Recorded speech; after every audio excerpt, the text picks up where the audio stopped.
या न्यूज बुलेटिनचे सहप्रायोजक आहेत गोकुळ.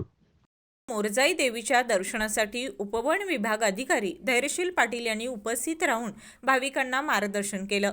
मोरजाई देवीचे पठार हे वन विभागाच्या हद्दीत येत असल्याने दर्शनासाठी येणाऱ्या भाविकांनी नैसर्गिक साधनसंपत्ती व पर्यावरणाचं कोणतंही नुकसान होणार नाही याची विशेष काळजी घ्यावी असं त्यांनी सांगितलं. काय म्हणाले उपवन विभाग अधिकारी धैर्यशील पाटील पाहूयात. नमस्कार. आज मोरजाई देवीचं यात्रा आहे. त्याचबरोबर इतका सुंदर कळस झालेला आहे.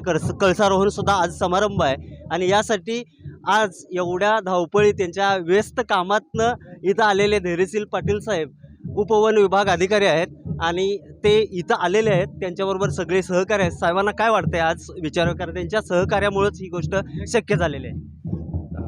सर्वात पहिल्यांदा ह्या गावकऱ्यांची जी इच्छा होती फार काळापासून वर्षांपासून ती पूर्ण झाली.